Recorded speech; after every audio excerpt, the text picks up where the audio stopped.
नमो तस्स भगवतो अरहतो सम्मा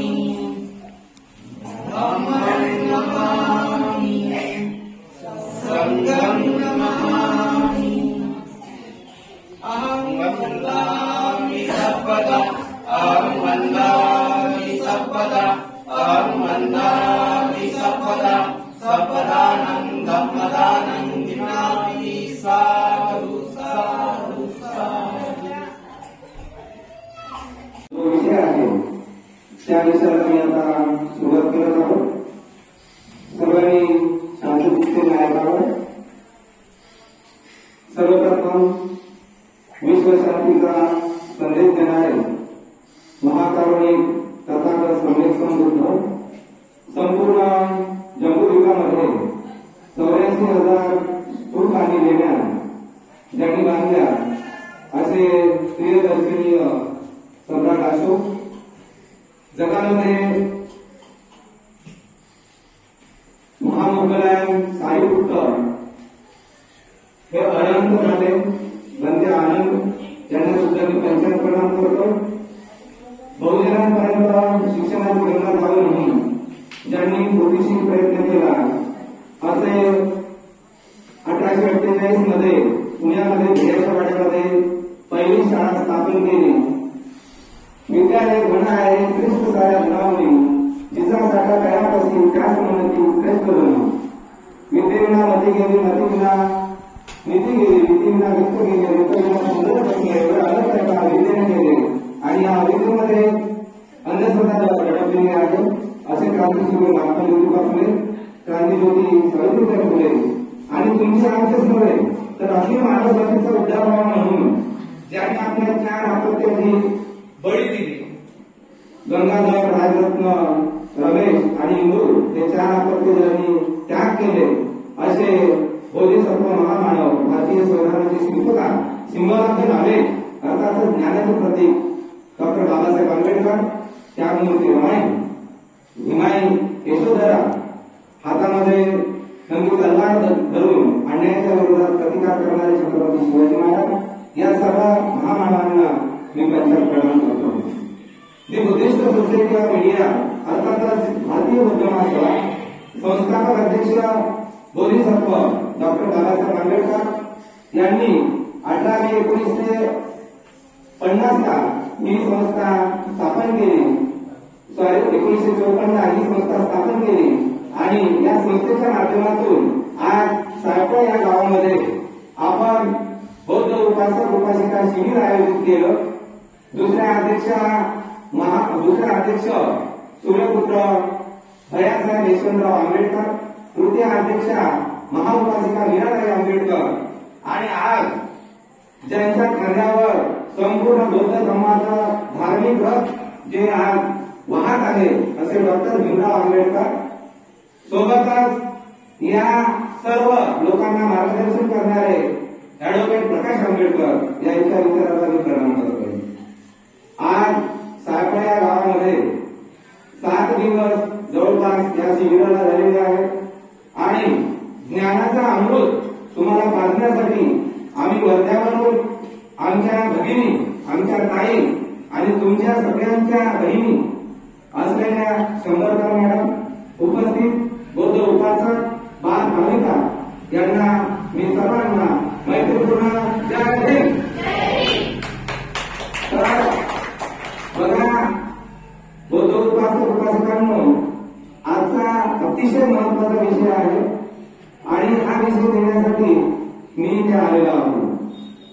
तर तुम्हाला बऱ्याच गोष्टी शिकवल्या असेल कारण 6 दिवसामध्ये तुमची ट्रेनिंग झालेली आहे। आता अंधश्रद्धा हा आजचा विषय आहे। हा विषय सेन्सिटिव्ह आहे संवेदनशील आहे आणि हा विषय मला हाताळत असताना काही गोष्टी तुम्हाला महत्वपूर्ण सांगायच्या आहेत। आपण सुरुवातीपासून पाहू थोडं वेळ लागेल। अनादी कालखंडापासून तथागतांच्या आधीच्या कालखंडापासून वैदिक संस्कृतीपासून आपण बघू।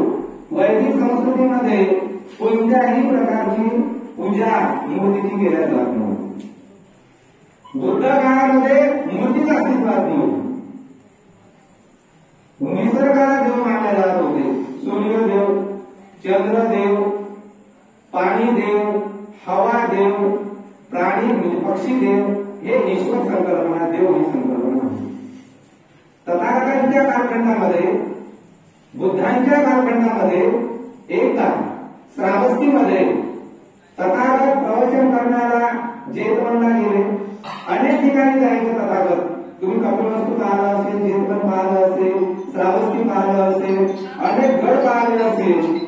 जेव्हा तथागत प्रवचन करायला जात असत आणि प्रवचन किती वाजता सुरू होत असत माहिती आहे का तुम्हाला? आपले सर्व लोक शेती करत असत. प्रवचन सकाळी 5 वाजता सुरू होत असत आणि शेतावर लोक जायच्या आधी प्रवचन संपत असत. संध्याकाळी प्रवचन होत असत लोक शेतावर आल्यावर. आणि किती लोक राहत असत? 1000 लोक प्रवचन ऐकण्यासाठी तथागतांचे राहत असत. मग श्रावस्ती सोडून जेव्हा तथागत जेतवनला जात असत, कपिलवस्तूला जात असत, अनेक ठिकाणी त्यावेळेस तथागत फिरत असत. सारनाथ काय आहे तथागतांचे विचार? स्वातंत्र्य, समता, बंधुता, न्याय, दया, क्षमा, शांती, प्रज्ञा, शील, करुणा, 10 पारमिता, मुदिता, आर्याष्टांग मार्ग, दुःखमुक्तीचा मार्ग, हे तथागतांचे विचार. आणि हे विचार तथागतांनी स्वतः 6 वर्ष परिश्रम करून मिळवलेले होते. मग तथागत दुसऱ्या ठिकाणी गेल्यावर तथागताच्या ठिकाणी प्रवचन करणारे जे भिक्खू राहत असत, तर भिक्खूला लोक तथागता एवढा मान देत नसत. मग लोकांनी असा विचार केला तथागतांची मूर्ती आपण बनवावी. आणि मग पहिली मूर्ती त्यावेळेस श्रावस्तीला तथागतांची बनवली, ते चंदनामध्ये बनवली. मग प्रवचन भिक्खूचं सुरू झालं. तथागताच्या मूर्तीची पूजा सुरू झाली. तथागत दुसऱ्या दिवशी आले आणि हे काय बनवलं म्हणे? माझी मूर्ती कोण बनवली म्हणे? माझी मूर्ती बनवण्याचा अधिकार कोणाला आहे म्हणे? माझ्या मूर्तीची तुम्ही पूजा करू नका, माझ्या विचाराची पूजा करा. तथागतांनी स्वतःची मूर्ती चंदनाची घेतली, त्याचे तुकडे तुकडे केले आणि हे चंदन विचार, चंदनाचे विचार सर्व जेतवन, श्रावस्ती, सारनाथ, जिथे जिथे जिथे लोक असेल त्या ठिकाणी मैत्री द्या, बंधुता द्या, करुणा द्या, दया द्या, शांती द्या, मुदिता द्या, दान पारमिता द्या, पंचशील द्या. मी चोरी करणार नाही, मी हिंसा करणार नाही, मी मादक पदार्थ सेवन करणार नाही, मी खोटं बोलणार नाही, याचे विचार चंद्रनाप्रमाणे वाटा. मूर्ती याच्यानंतर कोणी बनवणार नाही. तथागताचा आदेश होतो. पहा, तथागतांना मूर्तीपूजा मान्य नव्हती. बाबासाहेबांनी 14 ऑक्टोबर 1956 नागपूरला जेव्हा धम्मदीक्षा घेतली, त्यावेळेस धम्मदीक्षा घेत असताना संध्याकाळी बाबासाहेब दीक्षाभूमीच्या प्रांगणावर बसले होते. हजारो लोकांची लाईन लागली दर्शन घेण्यासाठी. बाबासाहेबांच्या पायाला थंड थंड लागू लागलं का? बा पायाला माझ्या थंड थंड काय लागत आहे? तेव्हा बाबासाहेबांनी पेपर वाचत होते, पाहिलं तर लोकांची दर्शन घेण्याला लाईन. बाबासाहेबांना काडी घेतली आणि पटापट पटापट मारत गेले बाबासाहेब. काय अर्थ होता याचा? काय अर्थ होता? बुद्धाला मूर्तीपूजा मान्य नव्हती, बाबाला मनुष्य पूजा मान्य नव्हती बाबासाहेबांना. आणि आपण तेच करतो. बाबासाहेबांची मूर्ती बसवली, बुद्धांची मूर्ती बसवली, घरोघरी प्रतिमा बसवल्या आणि मूर्तीपूजा करायला लागलो. आणि घरात दारूवाला लोक माणूस, घरात बकरे कापणे, घरात कोंबडे कापणे, घरात भांडणं, घरात एकमेकाचा द्वेष करणे. तुमच्या मूर्त्या ठेवून करता काय? मूर्त्या ठेवून करता काय?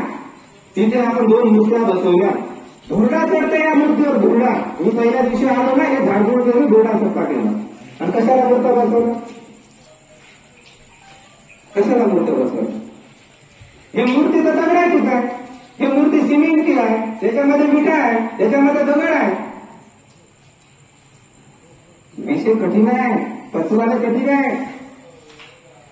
तुम्हाला पटाला काय करायला लागले? अहो, बाबासाहेबांना डोक्यावर घेऊन बोलू नका, डोक्यात घ्या. कसं डोक्यात घ्यायचं बाबासाहेबांना? बाबासाहेबांनी पत्नीकडे दुर्लक्ष केलं, बाबासाहेबांनी मुलाबाळाकडे दुर्लक्ष केलं, बाबासाहेबांनी स्वतःकडे दुर्लक्ष केलं. जो माणूस 100-125 वर्ष जगणारा तो माणूस अगदी 1956 पासून 91 पासून 65 वर्ष जगणारा फक्त त्यांचं आयुष्य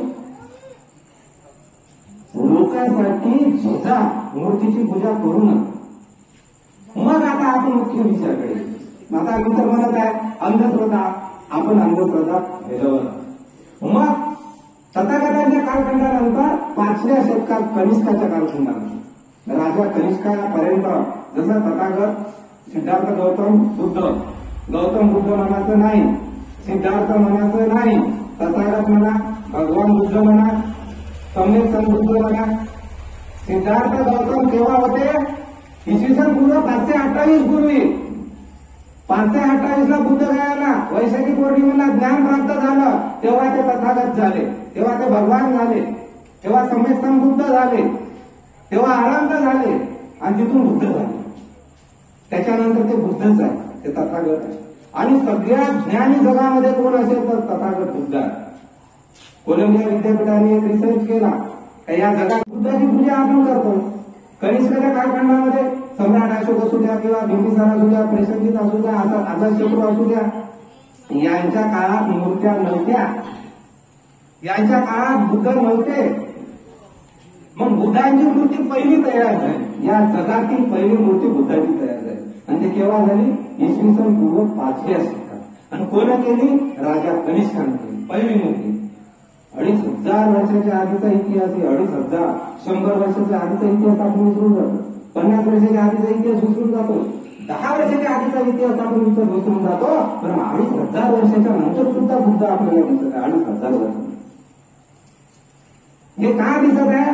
सम्राट अशोकाने सगळ्या ठिकाणी 84,000 स्तूप आणि लेण्या बांधल्या आणि त्याच्यावर तथागतांचे विचार करून ठेवले. पंचशील, आर्य अष्टांग मार्ग, 38 महामंगल सूत्र, अनेक विचार तथागतांचे, त्रिपिटक, विनयपिटक, सुत्तपिटक. राहुल आणि महेंद्र आणि संघमित्राला फॉरेनमध्ये पाठवलं, बांगलादेशमध्ये, श्रीलंकेमध्ये पाठवलं आणि धम्माचा जगभर प्रसार प्रचार सम्राट अशोकाने केला. पण मूर्ती नव्हती.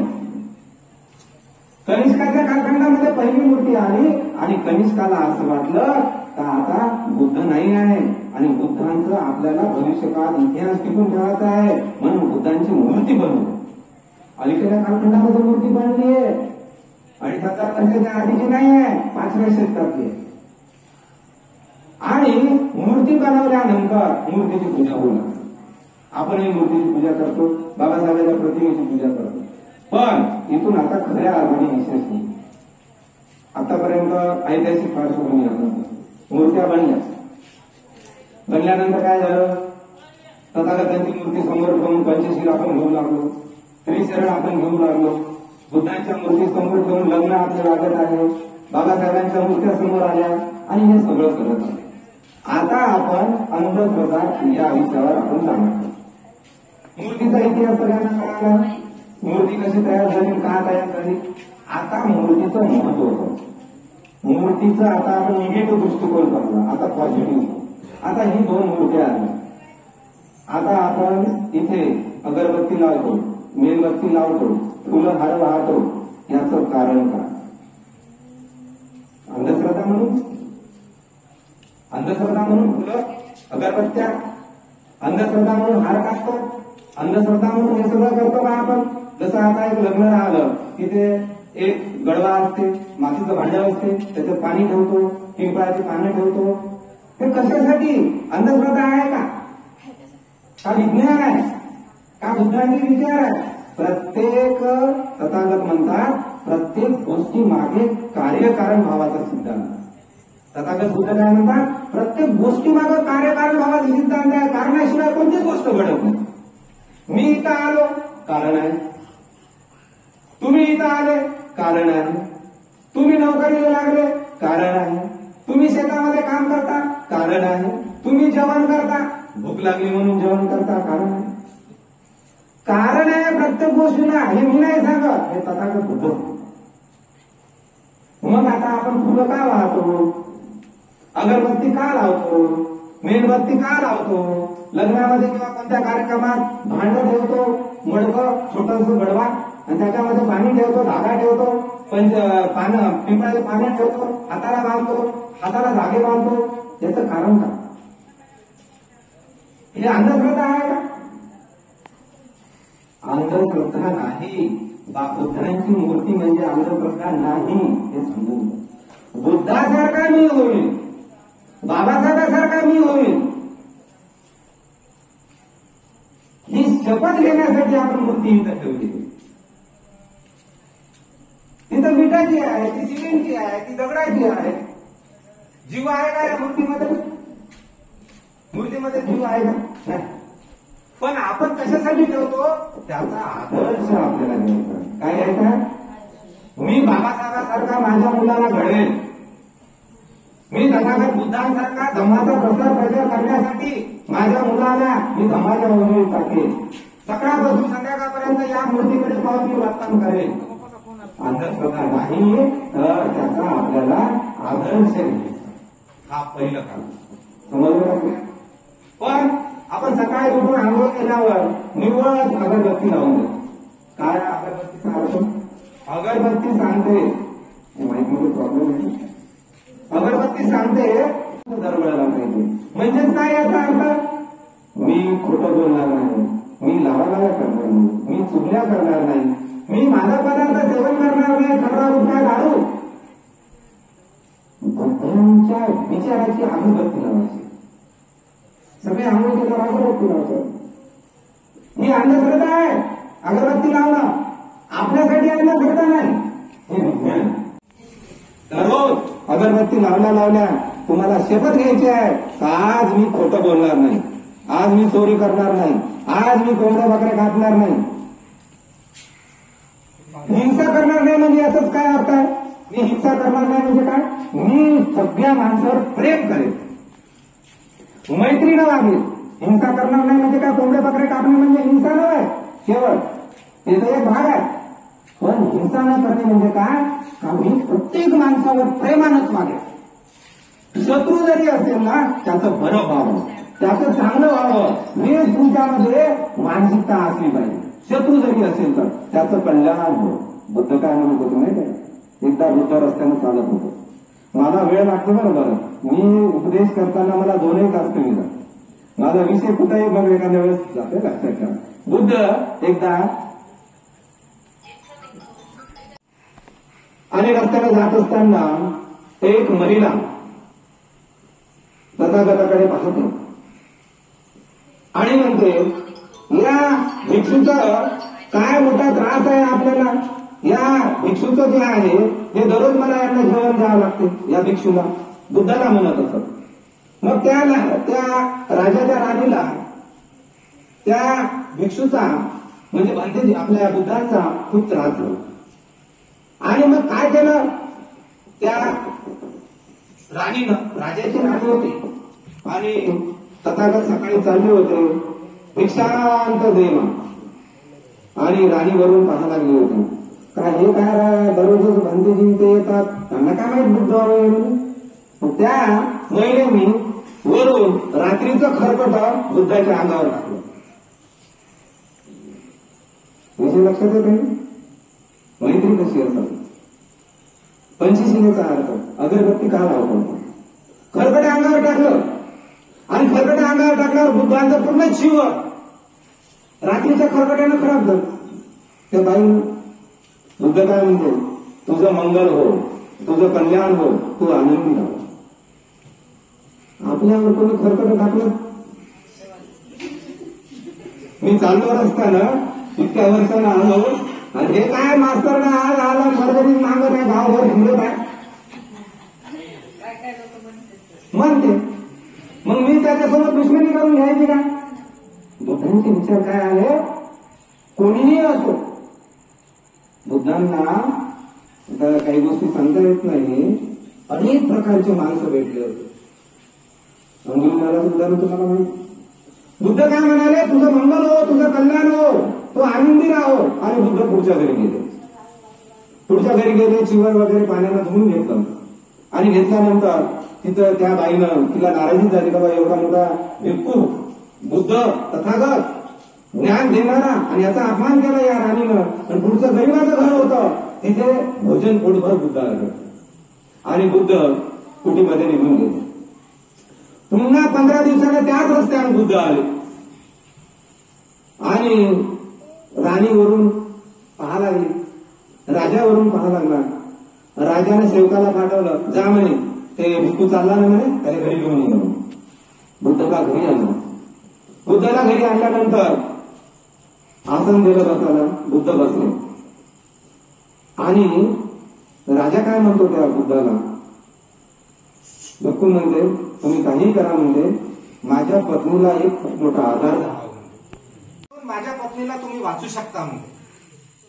बुद्ध काय म्हणाले माहित आहे का, पुन्हा आधार झाला. माझ्या पत्नीच्या चेहऱ्यावर पूर्ण जखमा झाल्या, पूर्ण शरीराला तुम्हाला माहित आहे ना वेगवेगळ्या जखमा, टायफॉइड सारखे वेगवेगळ्या आजारासारखे पहिले येत होते आणि त्या जखमामधून पस निघत आहे. पस का निघत आहे, मराठीमध्ये पस निघत आणि तो पस रक्त बंबाळ होत आहे माझी राणी, तो तुम्ही त्या आजारापासून तिला मुक्त करा. बुद्ध म्हणाले मी प्रयत्न करतो बा तिला दुरुस्त करण्याचा. आणि ती राणी खरकटी टाकणारी होती. ती राणी कोण आहे, मी तिला दुरुस्त करतो म्हणे. आणि जीवक नावाचा एक त्यावेळेस मोठा शास्त्रज्ञ होऊन गेला, बुद्धांचा शिष्य, बुद्धांची सेवा करणारा. बिंबिसाराला मुळ्यासारखा आजार झाला, मरण्यातून त्यांनी वाचवलं. डोक्याच्या मध्ये एक जखम झाली, ब्रेन ट्युमर झाला होता, ते ब्रेन ट्युमरचं ऑपरेशन जीवकाने केलं. त्या कालखंडात डोकं फोडून बुद्धाच्या कालखंडात किती मोठे शास्त्रज्ञ होते. पहिला शास्त्रज्ञ आहे जीवक, डॉक्टर, पहिला डॉक्टर. तर मग ते म्हणे मला वेळ द्या म्हणे बुद्ध. मग बुद्धाला जेवण दिलं आणि बुद्ध मग कुटीच्या बाहेर जेवण करून निघाले. का मी औषध घेऊन येतो, आयुर्वेदिक औषध. जीवकाकडे गेले, बुद्धाने बी त्यांना सांगितलं असं असं औषध दे. आणि बुद्ध गेले आणि ते औषध दुसऱ्या दिवशी त्या बाईला आणून दिलं. बाईला आणून दिल्यानंतर ते औषध त्या बाईनं जसं तथागतांनी सांगितलं तसं ते औषध त्या बाईनं लावणं सुरू केलं. 15 दिवसामध्ये त्या बाईचा आजार पूर्ण दूर झाला. काय झाला, दूर. आणि ती राणी ताजी तवानी झाली. आणि तिनं तथागताला विनंती केली, तथागत म्हणे तुम्ही या रस्त्याला जात होते म्हणे, तुमचा मी अपमान केला, खरकटं टाकलं म्हणे आणि तुम्ही मला दुरुस्त केलं म्हणे, मला माफ करा. तथागत काय म्हणाले, त्यावेळेसही तुला म्हटलं तर तुझं मंगल हो, तुझं कल्याण हो, तू आनंदी राहो. आजही तुला मी आशीर्वाद देत आहो, तुझं मंगल हो, तुझं कल्याण हो, तू आनंदी राहो. तथागतांची वाणी कशी होती पहा, शत्रूला सुद्धा औषध देऊन दुरुस्त केलं. शत्रूच होय ना ते, खरकट टाकणं म्हणजे शत्रू नव्हे. आणि त्यावेळी तिने आशीर्वाद दिला. आपले शील असे असले, हे अंधश्रद्धा नव्हे, उदबत्ती लावणं, अगरबत्ती लावणं, सुगंध तुमच्या विचाराचा दरवळला पाहिजे. अंधश्रद्धा तुम्ही समजू नका.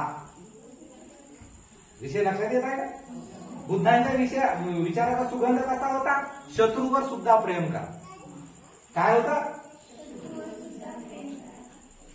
म्हणजे तुमचे शत्रू राहतात, थोडं झाडझुडपी इकडं लावली तर झालं तुमचं भांडण सुरू. कोंबडी तुमची माया घरी आली, माय कोंबडी तुमच्या घरी गेली, झालं भांडण सुरू. तुझ्या पोरानं माया पोराने मारला, माया पोराने तुझ्या पोराने मारला, झालं भांडण सुरू. शेतीचे तर भांडणं भयानक, राजकारणाचे भांडणं त्याच्या. हे तुम्ही ठेवू नका म्हणा कृपया. बुद्धानं काय केलं, शत्रूवर प्रेम केलं. अनेक उदाहरणं. अंगुलीमालासारखा दरोडेखोर माणूस जग भीत होता, त्याचे पूर्ण एरिया भीत होता, त्या एरियात जाऊन एवढ्या मोठ्या दरोडेखोराला मैत्रीने जिंकलं ना. नालागिरी हत्ती मारण्यासाठी सोडला, त्या हत्तीला सुद्धा नमवलं बुद्धाने. अशा हजारो उदाहरण. तुम्हाला माहित आहे का, देवदत्तानं बुद्धाच्या अंगावर दगड टाकण्याचा प्रयत्न केला तरी देवदत्ताला आयुष्यभर बुद्धाने श्राप दिला नाही. बुद्धाने त्याचं वाईट चिंतलं नाही, तो मंगलच होतो, कल्याणच होतो. आणि आपण म्हणतो का तुमचं मंगल होऊन कल्याण होऊन तुम्ही आनंदात राहो, आणि आपण तर म्हणतो माया चुकल्याच केल्या, मायाने अशीच मानली. ते म्हणत काहीच नाही. तिसराच माणूस तुमचे जुनं दुकाने सांगते, तिसरीच बाई सांगते आय मा त्याबद्दल ते तशी म्हणली, आणि ते म्हणतच नाही. ही लेट लावून द्यायचं आहे, ते धंदे चुकल्या लावायचे. म्हणून बंधुभावानं राहा. उद्बत्ती सांगते विचाराचा सुगंध अंधश्रद्धा नव्हे. कोणता सुगंध आहे ते? विचार.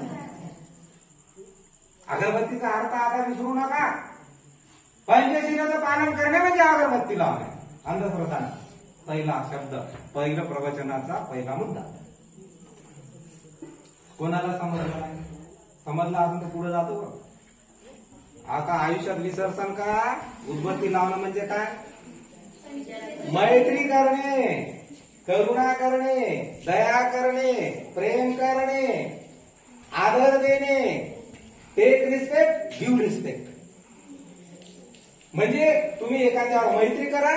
तुमच्यावर कुत्र पहा तुमच्या घरी पोचलेला कुठे, तो घरचा मालक आला का असा लुंगा, तो तुम्हाला चाटतो, तुमच्या इथं बसतो जवळ येऊन. मांजर पहा, मांजर तुमच्या जवळ जवळून बसते. आणि दुसरा माणूस जाऊ द्या त्या कुत्र्याजवळ, धावते. धावते का नाही? कुत्र्यासारखं आपल्याला जगायचं आहे का? आपण माणूस आहोत. मग काय करायचं? एकमेकावर प्रेम करायचं. शत्रू असू द्या, गावाचा कोणताही माणूस असू द्या, कोणत्या धर्माचा जातीचा असू द्या, एकासोबत भांडायचं नाही. याद राखा. वाद केला नाही. बुद्धांनी, बाबासाहेबांनी एवढा गड जिंकलं, पण कोणाही सोबत बाबासाहेबांना भांडण केलं नाही, हे लक्षात ठेवा. कोणाचा विरोध केला नाही बाबासाहेबांना. ऑर्डर दिलं नाही. एवढं समता सैनिक दल होतं. एवढं मार्च 2000 तळ्याचा सत्याग्रह 1927 ला करत असताना बाबासाहेबांना लोक म्हणत होते तुम्ही सांगा त्यांचे खून करतो. बाबासाहेब म्हणते एकही रक्ताचा थेंब सांडवायचा नाही. अन्याय केला, अन्न आपलं नासधूस केलं, पण त्यांना मारू नका, ते अन्याय आहे.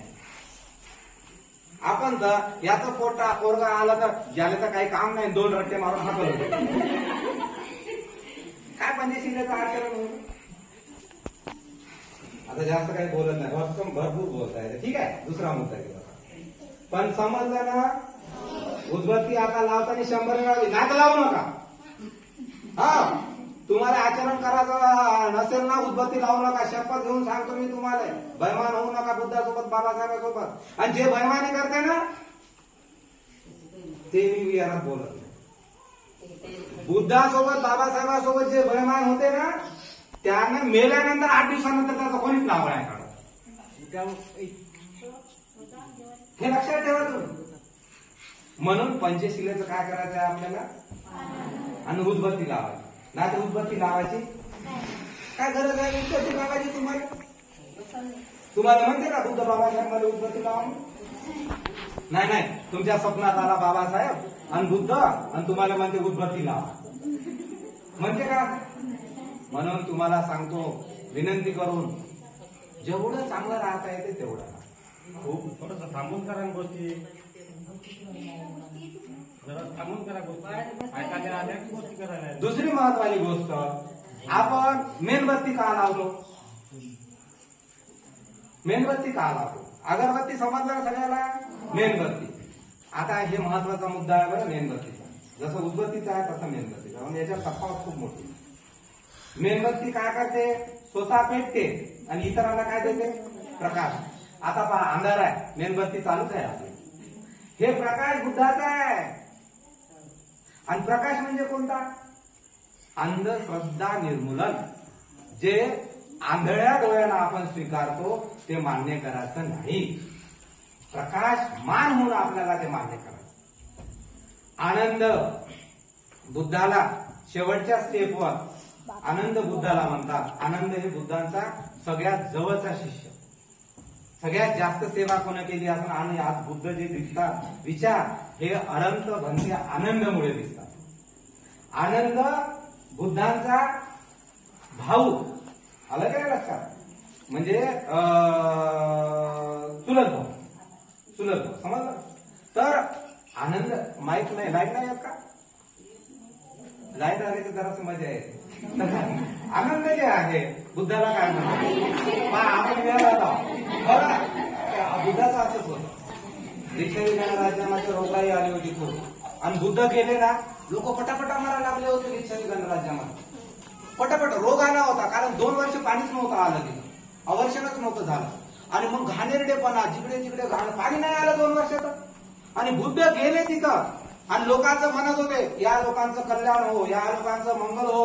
असं पाणी आलं त्या दिवशी, असं पाणी आलं, सगळे नाले भरले आणि सगळी दुर्गंधी नष्ट झाली. लोक नाचा लागले, अरे बुद्ध आले, बुद्ध आले, बुद्ध. म्हणजे महाप्रकाश बुद्धांचा प्रश्न ते आता चमत्काराच्या गोष्टी सांगतात. किती बुद्धाची ताकद हो. जिथं बुद्ध गेले ना तिथल्या लोकांना आनंदी करत होते. तर हे जे आपण मेणबत्ती लावली, या मेणबत्तीचा अर्थ काय माहित आहे का? आनंद हे बुद्धांचा जवळचा शिष्य आणि बुद्धाला विनंती करते, तथागत तुम्ही गेल्यानंतर, कारण बुद्धांनी 3 महिन्याच्या आधीच आनंदाला सांगितलं, आनंदा मी 3 महिन्याच्या नंतर म्हणजे निब्बाणाला प्राप्त होणार. आणि मग आनंद रडा लागला, रडत होते का बाबा मला बुद्ध सोडून चालले या जगाला. आणि मग आनंदाने प्रश्न केला, तुमच्यानंतर आमचा गुरु कोण? तुमच्यानंतर आमचा गुरु कोण? आम्हाला कोण ज्ञान देईल? या जगाला ज्ञान कोण देईल? प्रकाशमान कोण करत? अंधश्रद्धेतून नष्ट कोण करेल? पंचशील कोण देईल? 38 महामंगल सूत्र कोण देईल? आई वडिलांची सेवा करावी, प्राण्यावर प्रेम करावं, ते कोण आम्हाला सांगेल? आनंदाने प्रश्न केला. तेव्हा बुद्ध काय म्हणतात? अत्तधिको भव. काय अर्थ आहे? स्वयंप्रकाशित व्हा, स्वयंप्रकाशित. अगरबत्ती मेणबत्ती काय सांगते? स्वतः पेटा, स्वतः बुद्धिमान व्हा, स्वतः ज्ञान घ्या आणि इतरांना प्रकाशमान करा. बाबासाहेब 18 तास अभ्यास करून स्वतः जळले आणि आम्हाला काय केलं? प्रकाशमान. आम्हाला काय केलं? प्रकाशमान. जळले हो बाबासाहेब, ब्रेडवर जगले हो. ब्रेड 2 ब्रेड खात होतो, खायला मिळत नव्हतं. रमाई गवऱ्या विकायची, गवत जमा करायची, पोरं हातावर मेल्यावर रमायचे. किती स्वतः जळल्यावर रमाय, किती जळल्यावर. रमाईचा विषय झाला. माझं एक पुस्तक आहे संघर्ष रमाईचा, मी तुम्हाला देणार. काल ताईने चांगला विषय घेतला असेल. रमाईचा विषय सेन्सिटिव्ह आहे. किती जळल्या रमाई मेणबत्ती सारखी. आणि किती मोठा त्याग हो तो तुमच्या आमच्यासाठी. एखादी बायका म्हणत होती, पहिले घरी किराणा भर, लेकराची सोय कर आणि नंतर तू दुसरं शिकत बघ. आपण म्हणते का नाही? पण रमाईने कसं केलं का? रमाईचे पाय धुवून पाणी जरी पिलं ना आपण, रमाईचं आपल्या शरीराचे चमडे काढून रमाईच्या फोटोवर जर टाकले, पहा मी काय वाक्य वापरतो, आपल्या शरीराचे चमडं काढून बाबासाहेबांच्या फोटोवर जरी टाकलं ना, त्यांचे उपकार आपल्यावरती संपणार नाही. हे मेणबत्ती सांगते स्वतः जळले होते. तथागत बुद्ध एवढा मोठा राजवाडा सोडला. उन्हाळ्यात राहण्यासारखा अति हिरवागार राजवाडा, पावसाळ्यासारखा पावसाळ्यामध्ये राहणारा राजवाडा, थंडीमध्ये राहणारा 3 राजवाडे तथागतासाठी. राजपुत्र होते, राजाचा मुलगा होता आणि त्याग केला आणि हे जळले. आता मेणबत्ती सारखे स्वतः जळले. जळणे म्हणजे काय? परिश्रम करणं. जळणे म्हणजे काय? असं नाही गावात एखादा शेजारचा नोकरी लागला तर घरी भांडे आपण पडतात, हे जळणे वेगळं, ते जळणं वेगळं. एखादा पोरगा नोकरी लागला, एखादा पोरगा शिकत आहे आणि आपण मग काय करतो? घरी आपण द्वेष करत बसतो. काट्यात अभ्यास करता येत नाही, हे नोकरीला लागलं, हे जळणं करतो. एखाद्याने 4 व्हीलर घेतली, 2 व्हीलर घेतली, त्याला काय 2 नंबरचे पैसे काय? अरे जळतं का? तू घे ना, त्याचा 2 नंबर करावा का 1 नंबर करावा? तुला काय घेणं? एवढंच नाही, एखादा माणूस शर्टिंग बिल्टिंग करून आला, चांगले बूट घालून, चांगली साडी घालून आणि सोन्यात लई ठुमका लागले. काय आपले विचार कुठं चालले? अरे तुम्ही तसे राहा, तुम्ही आदर्श द्या समाजाला. बाबासाहेब काय म्हणतात? एका माणसाची उंची आकाशाला टेकली तर मला काही कामाची नाही. बाबासाहेबांचं वाक्य आहे. पण समाजाची उंची इंचवर जरी वाढली ना ते मला आदर्श आहे. म्हणून इंच आकाशाला टेकणाऱ्या माणसांनी ज्यांची उंची कमी आहे त्याच्यासाठी प्रयत्न करावा, म्हणजे विचार त्यांना द्यावा, त्यांची उंची वाढवा. म्हणून हे आपण मेणबत्तीचा अर्थ असतो. समजलं? पुढं अरे बापरे, आपला विषय तर मोठा आहे, पण 10-15 मिनिटात नाही. कारण तर 8:30 वाजता नाही, काहीचा एक विषय आहे नाही काही. तर आपण फुलं वाहतो. फुलं काय सांगतो? भरपूर अर्थ.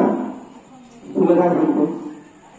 अनित्यवादाचा सिद्धांत सांगतो. फुलं कळी असताना लहान मुलासारखं असते, दूरणारे पावलं, दुकानात धावत जाणारे, रस्त्याने फिरणारे लहान बच्चे पार्टी, हे कळी आहे. नंतर ते फुल तरुण पण आहे. फुल म्हणजे फुलासारखं आपण काय म्हणतो, फुलासारखं जगावं, तरुण पण आहे. त्याच्यानंतर फुल सायंकाळी उन्हामुळे कोमेजून जाते, म्हातारपण येते. आपल्याला 60 वर्ष झालं का अर्ध्या गवऱ्या मसनकुटीत जाते आणि अर्ध्याच राहते, अर्धे बाकरा मसनकुटीत जाते, म्हातारपण.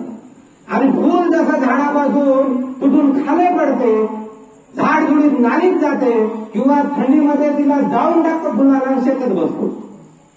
माणूस म्हातारा झाल्यावर माणूस मरतो आणि मेल्यानंतर माणसाला जायला जाते. इथे संपलो आपण. फुल का वाहतो? तर माणसाला आदर्श घ्यायचा आहे फुलापासून, का मी एक दिवस संपणार आहे, माझी राख होणार आहे, राख. मी येताना काही शेतामध्ये बघत होतो, फळाच्या लोक जाळत होते पुन्हाने करतो. मी काय आदर्श घेतला? अरे त्या फळाचं बी होतं, बी जमिनीत टाकलं, रोपटं झालं, मग फुलं आले, मग फळं आले, मग कापूस झाला, आणि कापूस झाल्यानंतर त्या पळाटीला उपटलं, काढलं आणि तिला त्या पळाटीला जाळून टाकलं. माणसाचं जीवन असं काय झालं? जन्म झाला, तरुणपण आलं, म्हातारपण आलं, गावात मुर्दा पडला, मुर्द्याला उचललं, मसनकुटीत नेलं, जाळून टाकलं आणि राग झालं. फुलाचंही तसं होतं, फुलाची राग. मग कशाला गर्व? नाही, माझा बंगला एवढा मोठा, माझी गाडी एवढी मोठी, माझी माडी एवढी मोठी, माझ्याकडे सोनं आहे, माझ्याकडे पुढं आशे आहे, माझे पुढं काय उदाहरण घेत आहे का नाही? ध्यान सुद्धा बसून फुलाचा आदर्श अंधश्रद्धा आहे नव्हे, ही श्रद्धा. ही काय आहे? अगरबत्ती, मेणबत्ती, फुलं, समजलं? याच्यानंतर फुलं वाहताना लक्षात घ्यायचं, मी मरणार आहे. फुलं आले का म्हणायचं मी मरणार, मग उद्यापासून तुम्ही चांगल्या. आणि तुम्ही म्हणता मी मरणारच नाही, मग गर्व मला एवढा कोणीच नाही. छान फुटावरचा छान. गर्व काही कामाचे नाही, गर्वाचे घर खाली. म्हणून मी म्हणतो मैत्रिणी गर्व करू. त्या राणीच्या चेहऱ्यावर ढाकडानं पडले होते, पूर्ण खरकट टाकलं, चेहरा विटून झाला. काय सौंदर्य कामाचं आहे राणीचं? का आता बुद्धाचा अपमान केला होता. तुम्ही अपमान कोणाचाच करू नका. मान द्या, रिस्पेक्ट द्या, पाणी द्या, जेवण द्या. एक भाकर असेल तर अर्धी भाकर द्या. हे आहे श्रद्धा. आणि हेच विचारातून आपण कोणत्याही जाती धर्माचा असू द्या, विशेष करून हे माझ्या जातीचा आणून जवळ करा, आणि माझ्या जातीचा, हे मूर्खपणा आहे. ते माणूस आहे. आप ते वायू, पृथ्वी, जमीन, पाणी, हवा आणि ऊर्जा, सूर्य, यापासून आपलं शरीर बनलेलं आहे. आणि हे तुमचं शरीर नाही आहे. तुम्ही हे चुकून असं म्हणू नका हे माझं शरीर आहे. हे निसर्गाने दिलेलं शरीर, हे आई वडिलांनी दिलेलं. कोंबडीच्या पोटामध्ये काय तयार होते? अंडे. मग अंड्यातून काय मिळते? पिल्लू. ते पिल्लू कोणाचं आहे? कोंबडीचं. आणि कोंबडीनं काय खाल्लं? दाणे खाल्ले. हवा, ऊर्जा, पाणी, आत, तेज, वायू हे घटक तिच्यामध्ये आहे. आणि पिल्लू आपणच दिले. आता वयानुसार आपण वयानुसार ठरलेला आहे. मग आपण म्हणू नये मी खूप सुंदर आहे. अरे बरोबरच्या सुंदरपेक्षा विचार सुंदर कर. बरोबरच्या सुंदर काय अहो बुद्ध रस्त्यानं जात होते ना, बुद्ध एवढे हँडसम होते आपण विचार करू शकत नव्हतो. विचार करू शकत नव्हतो एवढे बुद्ध सुंदर. बाबासाहेब एवढे वंशपूर्वक दीक्षाभूमीवर 1456ला दीक्षा देत असताना बाबासाहेब लोकांपेक्षा हातभर उंच होते. किती उंची असतो बाबासाहेब? तुम्ही गेले असाल नागपूरला, बाजूला बाबासाहेबांचे सगळे चिंचोलीला बाबासाहेबांचे सगळे कपडे तिथे आज उपलब्ध आहे, पुस्तक आहे, संविधान दिन टाईपरायटिंग आहे, सगळं ते पहा तुम्ही. जा बुद्धगयाला जा, कपिलवस्तूला जा, चेतवनला जा, श्रावस्तीला जा. अहो काय आहे आपण हे समजते जगामध्ये सर्वात श्रेष्ठ आहे. मग हिम कार्य करायचे का श्रेष्ठ माणसानं? अहो घरात म्हाताऱ्यांची अवस्था का कचऱ्यासारखा आहे. म्हातारे पण कचऱ्यासारखा समजते. चाय नाही, भाकर नाही, पाणी नाही, माय बापाला मेल्यानंतर ते जिवंतपणे काही नाही. हे अंधश्रद्धा. चष्मा लागतं का, ड्रेस लागतं का कधी विचारत नाही. आई वडिलांना तुमच्याकडून काही अपेक्षा नाही. आई वडिलांना फक्त 2 शब्द प्रेमाचे बोल, काहीच पाहिजे नाही तुमच्याकडून आई वडिलांना. तर ते नाही रियालाच येत नाही. खरा गुटखा दारू बापाचं नाही ऐकत नाही, लेखाचं बाप ऐकत नाही, मोबाईलच मोबाईल. शाळेत काहीच दिले नाही. हे अंधश्रद्धेतून आपल्याला दूर जायचं. म्हणून भारतीय बौद्ध महासभेच्या माध्यमातून हे सगळ्या प्रकारचे शिबिर आम्ही वापरतो. आता फुलं वाहनं समजलं, त्याचा अर्थ खूप मोठा आहे आणखी. त्याच्यानंतर अगरबत्ती, मेणबत्ती. आता आपण पाण्याचा एक आता ते आपण पूजे बघून काढलं भारतीय बौद्ध महासभेनं. पण काय ठेवला जातो ते बाबासाहेबांनी जेव्हा आपल्याला बुद्ध पूजापाठ पुस्तक लिहिलं त्याच्यामध्ये ते ठेवल्या जातं. एक मातीचं भांडे ठेवलं जाते गडवा आणि त्याच्यामध्ये पाणी ठेवलं जातं. का मातीचं भांड खाली पडल्यानंतर काय होते? जन्माने आल्यानंतर माणूस काय होतो? मरतो. यावं जेवण पुन्हा जेवण पुन्हा माणसा हे जीवन पुन्हा पुन्हा घृतभेद हे जीवन पुनरागमन. म्हणजे काय? या जीवनात आनंदच आनंद राहा. हे जीवन पुन्हा पुन्हा येणे. मग काय सांगितलं बुद्धांनी अंधश्रद्धेच्या बाबतीत? सदबापाचा करणं कुशल उपसंपदा सचित पर्यटपणम येतं बुद्धानुसार. मी पाप करणार नाही. पाप करणार नाही म्हणजे काय? कोणाला काया वाचा मनाने दुखवणार नाही. मग आता आपण थोडं वेगळ्या विषयाकडे जाऊ. आता मी माहिती बंद करतो कारण हा इतरांचा विषय आहे, त्यांना दुःख नाही वाटलं. आता पहा, आपलेच लोक आहे म्हणून मी सांगतो. काही विषय माहितीवरचे असते, काही लोकांना मानसिक त्रास होते मी बोलल्याच्यानं. तुम्ही हे विषयच कठीण. अंधश्रद्धेचा विषय काय आहे? कठीण, खूप कठीण आहे. बुद्धानं काय सांगितलं पहा, लक्षपूर्वक आहे. सत विवेक बुद्धीच्या कसोटीवर एखादी गोष्ट घासून पहा, सत्य आहे का असत्य.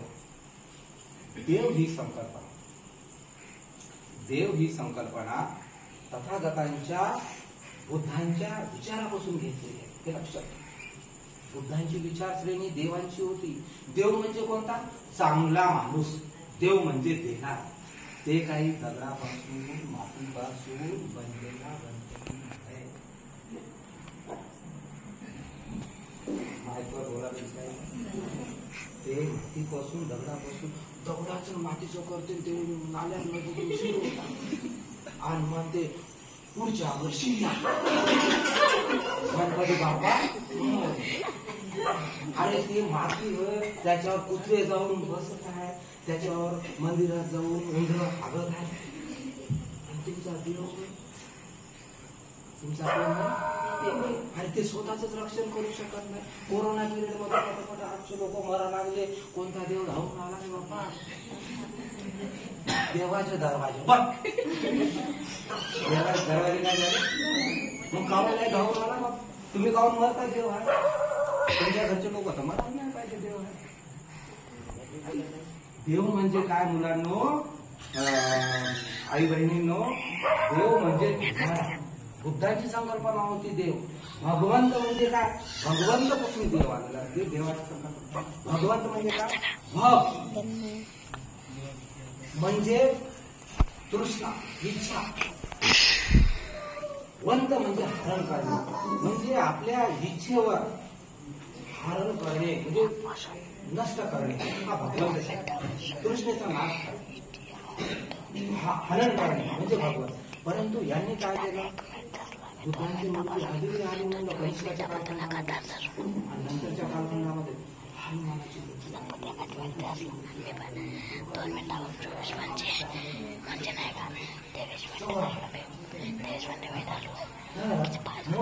आपण त्यांना विरोध करायचा.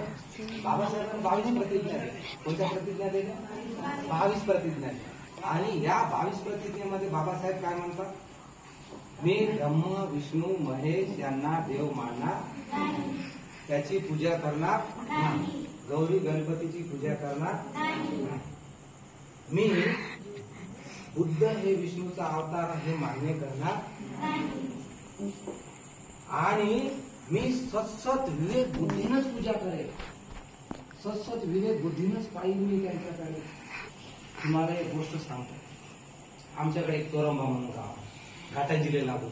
रात्री एका बाईच्या स्वप्नामध्ये आलं, त्या नातीले त्या देवापाशी तू जर बळी दिली तर त्या घरी सोनं सापडते, सोन्याचा हंडा. त्या घरी सोन्याचा हंडा आहे. रात्री येऊन त्या पोरीले तुला कापाला. तो स्वप्नात आलं. त्या पोरीले घेतलं. दुसऱ्या वर्गात पोरगी 9 वर्षाची. रात्री तिला भरलं पोत्यात, आणि बापानंच भरलं, आणि आजीनं भरलं त्याच्यात, आणि त्या जंगलात नेलं. देव होतं तिथे. कोणाला ऐकून नाही झालं? बरं, हे पेपरले आलेली गोष्ट, हे मोठी गोष्ट झालेली आहे. CID आले होते. मग आता त्या देवापासून नेलं, आणि त्या रात्री पोरीले सर पुण्या कापा, मुंडक धडापासून आलं. अंधश्रद्धा विषय आता मुख्य आहे. माझा विषय देत असताना साधा नाही, साधा विषय माहित मग कापलं, आणि मग त्याचं रक्त देवाला का नवस. आणि मग दुसऱ्या दिवशी तिसऱ्या दिवशी गावातले लोक म्हणे हे पोरगी दिसायलाच लागली नाही बाबा, घरी कुठं गेली? शाळेतले शिक्षक आले, तुमची पोरगी कुठं गेली हो? ते लोक म्हणत होते आमची पोरगी आम्हाला माहीतच नाही, बापानेच नाही दिलं. मग काही दिवसानं 8-10 दिवसानं शिक्षक लोक म्हणे बा पोरगी पाहिजे. पोलीस पाटील म्हणे, सरपंच म्हणे ही पोरगी कुठं गेली? कुत्रे आणले शोधणारे. त्याच्यानंतर CID आले, गावात चौकशी केली, सगळ्याला विचारलं. शेजाऱ्याला माहित राहते बरं, जरा खुडखाड झालं. शेजारी म्हणे यायच्या घरी रात्री 12 वाजता आवाज आला की पोत्यामध्ये भरल्या. मग घरी येऊन त्याच्या बापाले आजीले उचललं. घरातून आवाज आल्यावर कोणाला उचलणार? त्या बुडीच्या पाठकाळात 2-4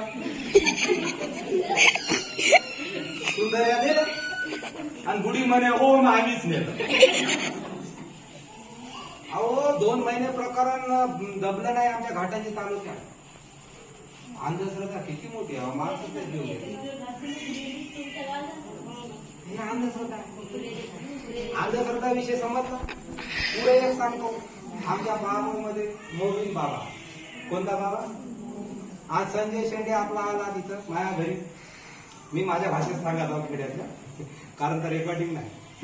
मोबिन बाबा आणि मग संजय शेंडे वर्षापासून धम्म टिकून आहे. अनेक धर्मामध्ये आपापल्या पद्धतीनं पूजा अर्चा करतात, केली पाहिजे. मन करारे प्रसन्न सर्व सिद्धीचे कारण. मन नाही प्रसन्न तर आपल्याला काही मिळत नाही, आणि बुद्धांचे विचार मनावर आवडतात. म्हणून मनाला अंधश्रद्धेतून मलिनतेतून दूर करा. अंधश्रद्धेतून मलिनतेतून दूर करा. आणि आपल्या मुलाला सांगा अगरबत्ती मेणबत्ती हे प्रज्वलित का करतो आपण, याचा अर्थ समजून सांगा. कोणत्याही प्रकारचं यज्ञयाग करू नका.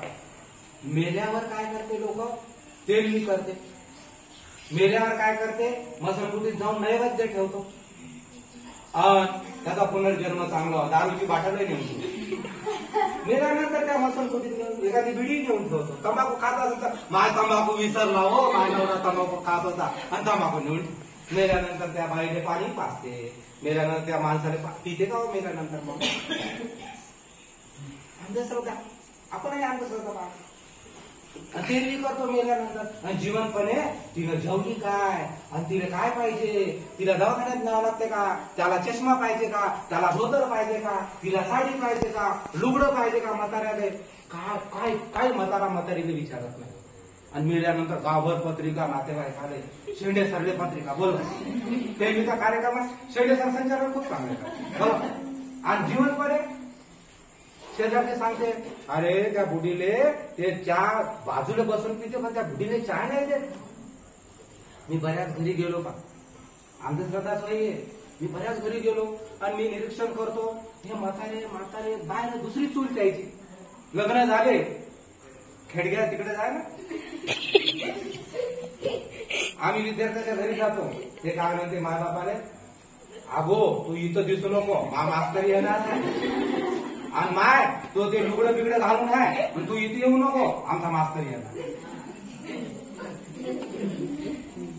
कशी वागणूक देतो आपण आईवडिलाला? त्या आईवडिलांनी आपल्याला फुलाप्रमाणे वाढवलं, त्यांनी जगवलं, त्यांनी शिक्षण दिलं, लहानाचं मोठं केलं, आजारपणात तुम्हाला साथ दिली, तुमच्यासाठी शेती कमावून ठेवली.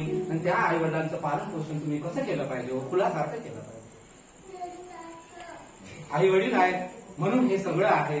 म्हणून मी या कार्यक्रमाच्या निमित्ताने विनंती करतो, हातावरच्या फोडासारखं आई वडिलांना जपा. फोड जसा फुटला नाही पाहिजे तसं आई वडिलांचं मन दुखवलं. आणि जो आई वडिलांचं मन दुखवते ना त्याचा विजय हे शेवटपर्यंत होत नाही, मरतपर्यंत लक्षात. कारण बुद्धाने सांगितलं आई वडिलांची सेवा हे सगळ्यात सेवेत होत. म्हणून श्राद्ध करायचं नाही, तेरवी करायची नाही. जीवनपणे त्याच्यावर पैसे खर्च करा. दवाखान्यात न्याय त्याला काजू बदाम काय लागते ते खाऊ घाला, त्याला कपडे घेऊन द्या, त्यांना आनंदित ठेवा. आई वडिलाला तेरवी करायची गरज काय? गरज आहे तेरवी? गरज काय? हा पैसे गिसे असं तुम्ही चांगला असं तर तुम्ही करायला पाहिजे, तो प्रश्न नाही. पण जीवनपणे एक एक रुपयासाठी ते बिचारा माणूस मरते, त्याला खायला देत नाही. आणि ते धमाधुमार 1000 लोक जेवायला. हे अंधश्रद्धा तुम्ही श्राद्ध करणं हे ते अनेक गोष्टी आहे, भरपूर गोष्टी आहे सांगण्यासारख्या. परंतु वेळ झाल्यामुळे सर्वांचं मंगल हो, सगळ्यांचं कल्याण हो. माझ्या वाणीमधून माझ्या विचारामधून काही अपशब्द निघले असेल तर तुम्ही मला क्षमा करो. तथागतांच्या आता एक विषय राहिला होता, तथागतांच्या मूर्तीला कधी हार टाकायचा नाही, फक्त प्रतिमेला हार टाकायचा. तथागतांच्या बुद्ध बाबासाहेबांच्या प्रतिमेला हार टाकायचा आणि हार बाबासाहेबाला आणि तथागताला प्रतिमेला टाकायचा, मूर्तीला टाकायचा नाही. कारण मूर्ती म्हणजे काय आहे? अनंताची मूर्ती आहे. अनंताच्या मूर्तीला, तथागतांच्या मूर्तीला, सम्यक्सम बुद्धाच्या मूर्तीला हार नाही चालत रूपाला. आणि फक्त प्रतिमेला काय त्याच्यात काच असते. आणि म्हणून आणि बऱ्याचदा काही लोक म्हणते का बुद्धाच्या मूर्तीला हार नका टाकू, प्रतिमेला हार नका टाकू, बाबासाहेबांच्या तसं करू नये. दोन्ही प्रतिमेला बाबासाहेब हे हार काय टाकतो? हार म्हणजे एकत्र समाज एकत्र केला हो, ते फुलं एकत्र आले, ते समाज एकत्र केला बाबासाहेबांना म्हणून हार होते. ते एक एक फुल जोडलं, एक एक माणसाला जोडलं. गरिबी, अंधश्रद्धा, बेकारी, अनेक गोष्टी संविधानाच्या माध्यमातून बाबासाहेबांनी केला, समाज जोडला. हे हार जोडण्याचं प्रतीक आहे म्हणून हार टाकतो. अंधश्रद्धा नाही. म्हणून ईश्वर नाही, पाप नाही, स्वर्ग नाही, नरक नाही, देव म्हणजे देणारा माणूस. ऍक्सिडेंट झाला धावून आलाय का ना माणूस, तो देव. तुम्हाला गरीबी आहे, तुम्हाला काही अडचण आहे, दवाखान्यात जायला पैसे नाही, एखाद्यानं तुम्हाला मदत केली, तो तुमच्यासाठी देव. तो तुमच्यासाठी कोण? तुम्हाला एखाद्याने पैसे दिले, खायची व्यवस्था नाही, भाकर दिली, ते दिली, ते तुमच्यासाठी देव झाला तो माणूस. इथेच सगळ्या गोष्टी आहेत. काया या वादळाचा नाही. फक्त साधू साधू साधू तीनदा म्हणा. म्हणजे हे मला समजलं, हे मला समजलं, हे मला समजलं. विहारात त्याच्यानंतर टाळ्या नसते वाजवत. अनेक गोष्टी आहेत. आता मॅडम ताईनं तुम्हाला सांगल्या असेल, पंचांग प्रणाम कसं करायचं, टाळ्या का वाजवायच्या नाही, साधू का म्हणायचं, बुद्ध म्हणजे काय, तथागत म्हणजे काय, भगवंत म्हणजे काय, अनंत म्हणजे काय, पंचशिलेचा सकारात्मक अर्थ जसं काय मी म्हटलं तुम्हाला. आता अंधश्रद्धा हा विषय आहे, तर तिकडे मी जात नाही, तो खूप मोठा अर्थ आहे. तर मी ते माझं संपवतो आणि सर्वांना मैत्रीपूर्ण जय भीम. जय भीम. थँक्यू.